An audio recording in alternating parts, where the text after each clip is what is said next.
안녕하세요, 여러분. 오늘 저희가 함께 살펴볼 자료는 컴퓨테이셔널 디자인 워크숍 영상이랑 관련 문서들인데요. 특히 벡터, 선, 폴리라인, 곡선 같은 개념들을 라이노나 그래스호퍼, 또 파이썬 스크립트로 어떻게 다루는지 좀 깊이 있게 보는 내용입니다. 이게 좀 복잡해 보일 수도 있는데 저희가 핵심만 딱 뽑아서 여러분이 바로 아하 하고 이해하실 수 있게 한번 파헤쳐 보겠습니다. 네, 반갑습니다. 이 자료들 보니까 가장 중요한 건 역시 벡터 같아요.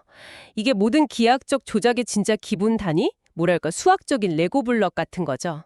아, 레고 블록이요? 기후가 재밌네요. 네, 그러니까 이 기본 블록들을 잘 이해하면 정말 상상하는 거의 모든 형태를 만들 수 있거든요. 그리고 이제 그래스호퍼처럼 눈으로 바로 보는 도구랑 또 파이썬 코딩, 이 두 가지 접근 방식 사이의 어떤 관계랄까? 그 본질을 이해하는 데 좀 중점을 두면 좋을 것 같습니다. 좋습니다. 그럼 가장 기본적인 요소부터 시작해 볼까요?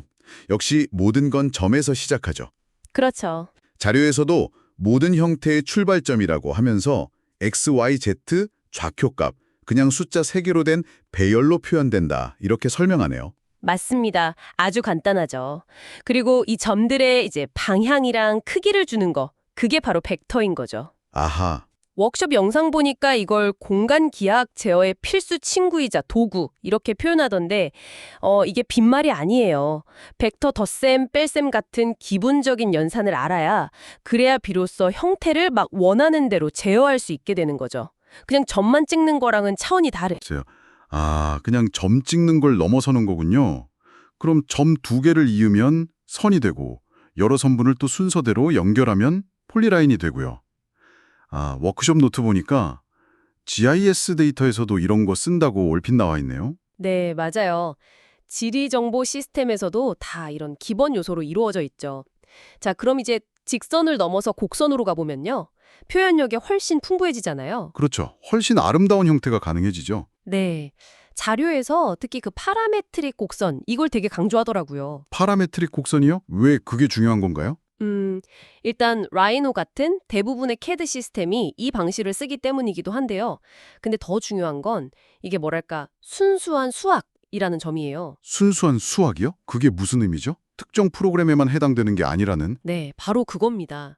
그러니까 이 원리만 딱 이해하면 라이노나 그래스허퍼가 아니더라도 예를 들어 웹 화면에 그림 그리는 캔버스라던가 웹GL 같은 다른 환경에서도 완전히 똑같은 로직으로 곡선을 그려낼 수 있다는 거죠. 와, 신기하네요. 도구 사용법이 아니라 원리 그 자체를 아는 거군요. 그렇죠. 자료에 코사인 함수로 곡선 만드는 거나 제어점 여러 개 써서 만드는 베지어 곡선 같은 예시들이 나오는데 다 그런 맥락입니다. 흥미롭네요. 그럼 이제 이런 개념들을 실제로 구현하는 도구로 그래스호퍼랑 파이썬 스크립팅이 나오잖아요. 근데 그래스호퍼는 직관적이긴 한데 너무 여기에만 갇히지 말라는 조언이 있더라고요. 코딩이 중요하다 이런 얘기죠. 맞습니다. 결국은 파이썬 스크립팅이 핵심 역량이 될 수 있는데요. 라이노 API, 그러니까 라이노 개능을 코드로 부를 수 있게 만들어 놓은 명령어 세트인데 이게 두 종류가 있다고 설명해요. 하나는 좀 쉬운 버전인 라이노 스크립트 syntax고 다른 하나는 더 복잡하지만 훨씬 강력한 라이노 커먼이죠. 그 비유 재밌었어요. 초등학생 수준이랑 대학원 연구자 수준? 네, 하하. 그럼 초보자는 무조건 쉬운 거부터 해야 하나요? 아니면 좀 어렵더라도 나중을 생각해서 그 강력한 API 구조를 미리 좀 공부해 두는 게 나을까요? 자료에서는 어떤 걸 선택해야 한다, 이런 전략까지는 자세히 안 나온 것 같아서요. 그거 아주 좋은 질문인데요. 자료는 그냥 각 API 특징만 설명하지 언제 뭘 써라 이런 전략까지는 안 주죠. 근데 제 생각엔 핵심은 결국 내가 뭘 만들고 싶은가인 것 같아요. 목표에 따라서. 네. 간단한 작업 자동화 정도면 사실 쉬운 API로도 충분하거든요. 근데 정말 복잡하고 새로운 기능을 내가 직접 만들고 싶다. 이러면 결국엔 그 강력한 API 구조를 이해하는 게 필수적이 되는 거죠. 그러니까 뭐랄까, 당장의 편의성이냐 아니면 장기적인 확장성과 제어력이냐 이 사이에서 잘 고민해보는 거, 그 자체가 중요한 통찰인 것 같아요. 물론 어떤 API를 쓰든 간에 함수에 어떤 값을 넣고 어떤 결과가 나오는지를 명확히 이해하는 게 제일 기본이고요. 네, 그렇군요. 알고리즘 예시들도 재밌었어요. 점에서 곡선까지 제일 가까운 점 찾는 거 있잖아요. 클로지스트 포인트 연산. 이게 그냥 거리만 알려주는 게 아니라 곡선상의 상대적인 위치, 그 t값이라는 걸 준다는 게 되게 유용해 보이더라고요. 네, 맞아요. 그 t값이 있으면 곡선 위에 정확한 좌표는 물론이고 그 지점에서의 접선 벡터 같은 다른 정보들도 얻어낼 수 있거든요. 그래서 아주 중요하죠. 또 뭐 원이나 구 같은 거 겹치지 않게 배치하는 패킹 알고리즘도 소개되는데 충돌 감지하는 로직은 생각보다 간단해요. 아, 간단한가요? 네.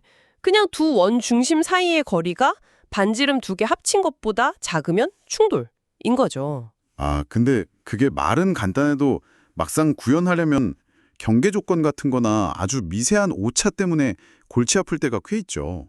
아마 워크숍에서도 그런 얘기 했을 것 같아요. 그렇죠, 그렇죠. 그런 디테일 잡는 게 사실 실제 구현의 묘미이자 어려움이죠.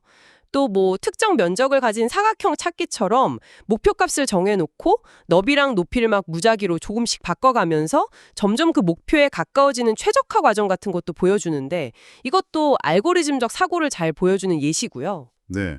후반부에는 좀 더 깊이 들어가서 곡선의 접선, 법선, 이중법선 벡터 이런 프레넷 프레임이라는 개념도 나오더라고요. 아, 네. 프레넷 프레임.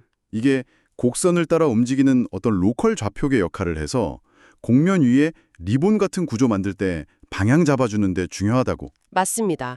이게 좀 복잡해 보일 수는 있는데 결국 이것도 다 벡터 연산의 응용이거든요. 근데 워크숍 자료에서 좀 강조하는 부분이 뭐냐면 이런 속성들을 API 함수 한 줄로 그냥 쉽게 얻을 수도 있지만 사실은 기본적인 벡터 계산만으로도 이걸 직접 유도해낼 수 있다는 점이에요. 아, 직접 계산할 수도 있다. 네, 그러니까 단순히 도구 사용법만 아는 걸 넘어서 그 밑에 깔린 기하학 원리 자체를 이해하는 게 얼마나 강력한지를 보여주는 대목인 거죠. 그렇군요. 오늘 쭉 살펴본 이 자료들을 통해서 벡터라는 어떻게 보면 되게 단순한 수학적 개념에서 시작해서 복잡한 디자인이나 형태 생성으로까지 나아가는 그 여정을 함께 따라가 본 것 같습니다. 코딩이랑 알고리즘을 통해서 기하학을 다루는 아주 강력한 방법들을 엿볼 수 있었네요. 네, 결국 핵심은 단순히 뭐 API 함수 몇 개 외우는 건 넘어서 그 바탕에 있는 기하학적 원리를 이해하려고 계속 노력하는 그 태도 자체인 것 같아요. 자료에서도 계속 실험해보고 실패해보고 또 질문하면서 배우는 과정을 중요하게 얘기하잖아요. 그 과정 자체가 결국 디자인 역량을 키우는 길이죠. 네, 맞습니다. 자, 그럼 마지막으로 여러분께 한번 질문을 던져보면서 마무리할까 합니다. 오늘 저희가 이야기 나눈 이런 기하학적인 빌딩 블록들 또는 문제를 해결하는 알고리즘적인 사고방식이 지금 여러분이 몸담고 계신 분야나 아니면 개인적으로 탐구하고 있는 어떤 호기심과 어떻게 연결될 수 있을까요? 어쩌면 이 수학적인 도구들이 여러분의 작업이나 학습에 전혀 예상치 못했던 어떤 새로운 문을 열어줄 수도 있지 않을까요? 한 번쯤 상상해 보시는 것도 좋겠습니다.